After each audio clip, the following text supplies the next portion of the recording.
कक्षा 9 संख्या पद्धति। तो हम लोग शुरू करते हैं आगे के प्रश्न। जांच कीजिए कि निम्नलिखित संख्या परिमेय है अथवा अपरिमेय है। पहला वाला अगर हम होल स्क्वायर खोलेंगे यहाँ पर तो क्या हो जाएगा, a प्लस बी का होल स्क्वायर। सूत्र आपको पता होना चाहिए, A square plus B square plus 2ab। पहला वाला a है, अंडर रूट 2 का स्क्वायर यानी कि 2 प्लस 2 का स्क्वायर यानी 4 प्लस 2 इंटू ए इंटू बी। तो यहाँ पर हम देखेंगे अंडर रूट 2 बना रहेगा हमारा, अंडर रूट 2 बना रहेगा यानी कि हमारा हो जाएगा ये 6 प्लस 4 रूट 2। तो 6 क्या है, एक परिमेय संख्या, और 4 अंडर रूट 2 क्या होगी, अपरिमेय। क्योंकि अंडर रूट 2 अपरिमेय है, उसको 4 से गुणा करेगी अपरिमेय संख्या को एक परिमेय से, तो वो अपरिमेय होगी। और परिमेय में अपरिमेय जोड़ दें तो यह परिमेय ही होती है, तो ये हमारी हो जाएगी अपरिमेय संख्या। दूसरा, a plus B A minus B, 2 minus root 2 2 plus root 2। सूत्र लगेगा यहाँ पर a plus B A minus B, तो क्या हो जाएगा, ए स्क्वायर यानी कि 4 माइनस बी स्क्वायर यानी अंडर रूट 2 का स्क्वायर यानी कि 2, तो 2 आ जाएगा। तो ये हमारी हो गई परिमेय। तीसरे वाले पे भी ऐसा ही है। अगर हम यहाँ पर स्क्वायर खोले, A square plus B square plus 2b, under root 2 का स्क्वायर यानी 2 प्लस अंडर रूट 3 का स्क्वायर यानी 3 plus 2 into under root 2 into under root 3। हल करेंगे तो क्या आ जाएगा, 5 plus 2 under root 2 under root 3 की गुणा अंडर रूट 6। अब अंडर रूट 6 भी अपरिमेय संख्या है, अब 5 में जोड़ रहे हैं 2 अंडर रूट 6, तो ये भी अपरिमेय ही रहेगी। फिर अगला चौथा, 3 plus root 2 2 minus root 3 3 minus root 2 और ये सब है, तो इसमें a plus B minus B का पैटर्न लग जाएगा। जैसे 3 plus root 2 3 minus root 2 2 minus root 3 2 plus root 3, इनकी गुणा हो जाएगी। तो पहले 3 प्लस रूट 2 3 माइनस रूट 2 इनकी गुणा कर दे तो क्या आएगा, a plus B minus B A square यानी कि 3 स्क्वायर माइनस बी स्क्वायर यानी अंडर रूट 2 का स्क्वायर इंटू, अब इनकी इनकी गुणा है तो क्या आ जाएगी, 2 minus root 3 2 plus 2 square minus under root 3 का स्क्वायर, तो 9 माइनस 2 इंटू दूसरे ब्रैकेट में क्या आएगा, 4 माइनस 3, तो आ जाएगा 9 माइनस 2 यानी कि 7 इंटू 4 माइनस 3 1 यानी कि 7 आ गया। तो ये हो गई हमारी परिमेय संख्या। नीचे दिए गए कथन सत्य है कि असत्य, कारण के साथ अपना उत्तर दीजिए। पहला, प्रत्येक अपरिमेय संख्या एक वास्तविक संख्या होती है।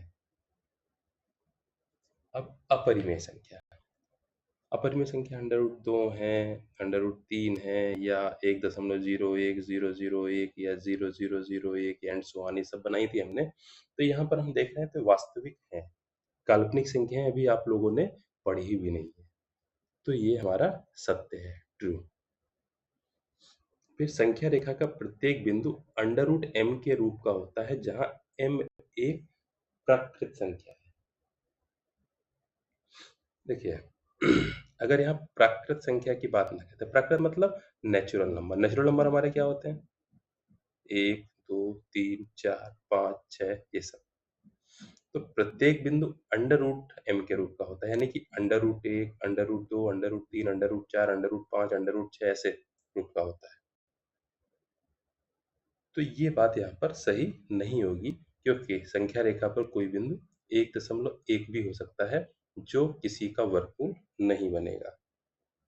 इस तरह के बहुत सारे बिंदु हो सकते हैं, तो ये हमारा फॉल्स है, गलत है, असत्य है। तीसरा, प्रत्येक वास्तविक संख्या एक अपरिमेय संख्या होती है। वास्तविक संख्या 6 लिखी है, 6 वास्तविक है, क्या अपरिमेय है, नहीं है, तो ये भी फॉल्स है, हमारा गलत है रखा है। फिर अगला, क्या सभी धनात्मक पूर्णांकों के वर्गमूल अपरिमेय होते हैं? सभी धनात्मक पूर्णांकों के वर्गमूल, जैसे मान लीजिए 16 है, 16 का वर्गमूल हमने लिया तो कितना आ जाएगा, 4। धनात्मक पूर्णांकों का वर्गमूल, 16 का वर्गमूल आ गया हमारा 4। तो पूर्णांकों के वर्गमूल अपरिमेय होते हैं, ये तो हमारा परिमेय है। तो सभी धनात्मक पूर्णांकों के वर्गमूल अपरिमेय होते हैं, सत्य है? तो नो, नहीं, असत्य है। अब आगे कह रहा है कि अगर नहीं तो एक ऐसी संख्या के वर्गमूल का उदाहरण दीजिए जो एक परिमेय संख्या है। यानी कि एक ऐसी संख्या हमें देनी है कि उसका वर्गमूल हमने लिया और ये एक परिमेय संख्या है। तो अगर हमने ले भी लिया कि अंडर रूट 16, कि 16 का हमने वर्गमूल लिया 4 आया, तो ये है यहाँ पर। तो ठीक है, दिखाइए कि संख्या रेखा पर अंडर रूट 5 को कैसे निरूपित करेंगे। तो इसका आप लोग पिछला वीडियो देखिएगा। तो पिछले वीडियो में हम लोगों ने 1 और 1 से एक समकोण त्रिभुज लिया था, उसकी भुजाएं 1 के 1 थी, आधार और लंब, तो उसका कर्ण कितना निकला था, अंडर रूट 2। एक ये भी बनाया था। फिर हमने एक समकोण त्रिभुज लिया था, उसके आधार और लंब 1 और अंडर रूट 2 लिए थे, उसका कर्ण कितना बना था, अंडर रूट 3। इसी तरह से अगर हम उस समकोण त्रिभुज की भुजा अंडर रूट 2 और अंडर रूट 3 लेते हैं, तो यहाँ से आप कर्ण का हिसाब लगा के देखेंगे, अंडर रूट ऑफ 2 का square plus under root of 3 का स्क्वायर, यानी कि 2 + 3 5, तो अंडर रूट 5 ये कर्ण बनेगा। तो इतने ही आपके में है, अगर आगे होता है तो आगे भी हम ऐसे ही बढ़ा लेंगे। तो हमें यहाँ पर अंडर रूट 5 को निरूपित करना है, यानी कि एक ऐसा त्रिभुज चाहिए जिसकी एक भुजा अंडर रूट 2 हो, एक भुजा अंडर रूट 3 हो। तो हमारे जो कर्ण निकलेगा वो अंडर रूट 5 निकलेगा, उतनी दूरी हम लोग ले लेंगे। तो कैसे, अब आप लोग पिछला वीडियो देखिएगा तो आपको ध्यान आ जाएगा। यहाँ पर बनाने की कोशिश करते हैं हम लोग। तो ये हमने ली, ये मान लीजिए हमारा मूल बिंदु है। हमने क्या करा, एक इकाई की दूरी ली, ये OA, तो ये हमारी दूरी हो गई एक इकाई की। ऐसे ही करते थे। फिर ए पर हम एक लंब डालते थे, यानी कि 90 का कोण बनाते हुए, और यहाँ पर भी ए पर हम लोग प्रकार रख करके जितनी OA दूरी है उतना ही चाप यहाँ पर लगा लेते थे। तो मान लीजिए बी हो गया, तो ये भी एक दूरी हुई हमारी। फिर हम लोगों ने क्या करा था, ओ और बी को मिला दिया था, तो ओ बी दूरी कितनी हो गई थी हमारी, अंडर रूट 2, और ओ बी दूरी के बराबर ही यहाँ पर हम चाप लगाते थे, तो वो अंडर रूट 2 हो जाती थी।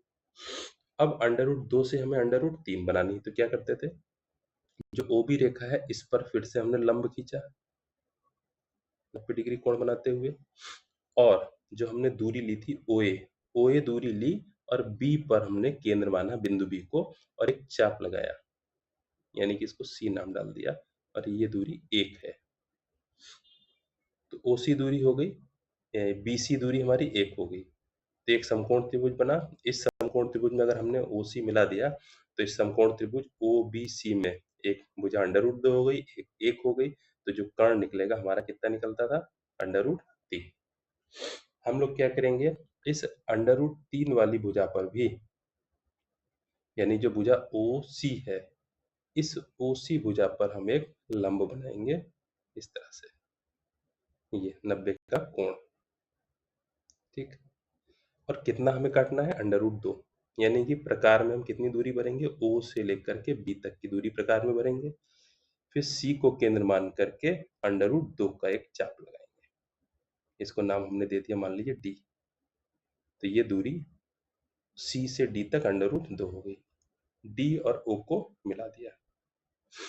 अब यहाँ पर देखेंगे त्रिभुज OCD, समकोण त्रिभुज OCD में हमारी OC हो गई अंडर रूट 3, CT हो गई अंडर रूट 2, तो जो हमारा कर्ण है OD वो हमारा हो जाएगा अंडर रूट 5। बस OD दूरी हम प्रकार में भर लेंगे और उतना ही यहाँ पर चाप लगा देंगे, तो मान लीजिए D डैश या E बिंदु डाल सकते हैं, तो ये हमारा अंडर रूट 5 हो जाएगा।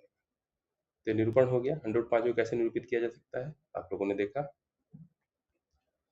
फिर अगला है संख्या रेखा पर बिंदु x ज्ञात कीजिए ताकि, ये हम लोग पीछे लगाए हैं प्रश्न, फिर भी इसको हम लोग हल करते हैं यहाँ पे। तो mod of x minus 5 greater than 3, तो मॉड के दो मान होते हैं, निरपेक्ष मान है। एक बार अगर प्लस मान ले लेते हैं तो हो जाएगा x minus 5 greater than 3, minus 5 उधर जाएगा, तो x ग्रेटर देन 3 प्लस 5, यानी कि x ग्रेटर देन 8।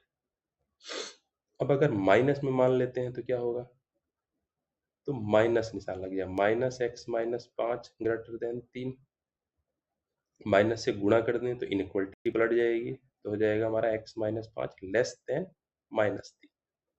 -5 उधर ले जाएंगे, x लेस देन -3 प्लस 5 यानी कि x लेस देन 2।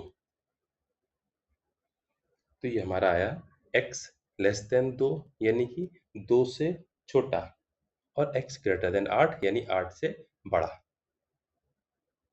तो क्या हो जाएगा हमारा, एक 0, एक 2 और एक 8।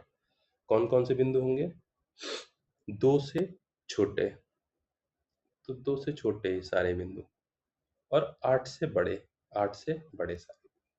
तो x संख्या रेखा पर वे बिंदु होंगे, वे सभी बिंदु होंगे जो 2 से छोटे और 8 से बड़े। इस तरह से चित्र बना देंगे। फिर अगला है x माइनस 5 लेस देन 3। तो x माइनस 5 लेस देन 3, अगर इसका निरपेक्ष मान का प्लस हम मान लेते हैं तो यही हो जाएगा। तो x लेस देन 5 प्लस 3 यानी कि 8 हो जाएगा।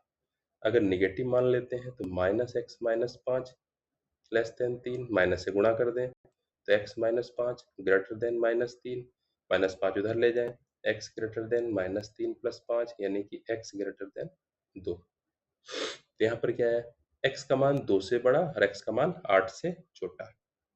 0, 2, 8। तो इसमें आ रहा है हमारा 2 से बड़ा और 8 से छोटा। तो 2 से बड़े और 8 से छोटे, इस तरह से ये एक बना देंगे हम किरण जैसी। तो 2 से बड़े सारे मान, तो x संख्या रेखा पर सभी बिंदु हैं जो 2 से बड़े और 8 से छोटे हैं। तो ये हो गया हमारा।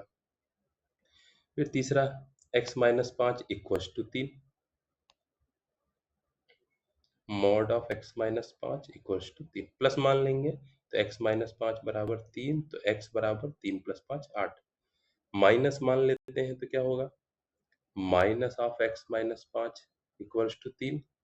माइनस से गुणा कर दें तो यहाँ पर इक्वल टू का निशान इक्वल टू ही रहेगा। x माइनस 5 बराबर -3, तो x बराबर -3 प्लस 5 यानी कि x बराबर 2।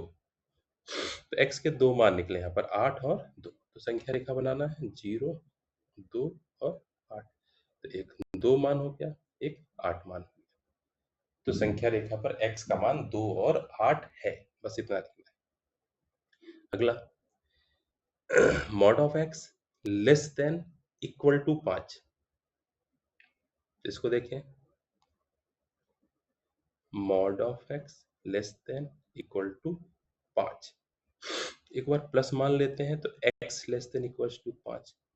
एक बार जब इसका निरपेक्ष मान माइनस में लेते हैं तो minus X less than equal to 5, minus minus से हम गुणा करेंगे, इनइक्वलिटी पलट जाएगी, x greater than equal to 5। तो क्या मान निकले, सॉरी यहाँ पर ग्रेटर देन इक्वल टू -5। तो x का मान -5 भी हो सकता है या उससे बड़ा, और x का मान 5 हो सकता है या उससे छोटा, यानी -5 से बड़ा है और 5 से छोटा है। तो संख्या रेखा पर इसको बनाएंगे किस तरह से, 0 इधर कहीं -5 होगा, इधर कहीं +5 होगा। तो -5 भी हो सकता है, तो यहाँ तीर का निशान ना बनाए, और +5 भी हो सकता है। ये इस तरह के निशान बनाकर एक हम लाइन खींच देंगे। तो ये हमारा संख्या रेखा पर प्रदर्शन हो गया। और यहाँ पर लिख भी देंगे कि x के मान वे सभी बिंदु हैं जो -5 और 5 के बीच में है, तथा -5 और 5 भी हैं। तो ये यहाँ पर हो गया। ठीक है, बाकी प्रश्न हम लोग अगले वीडियो में करते हैं।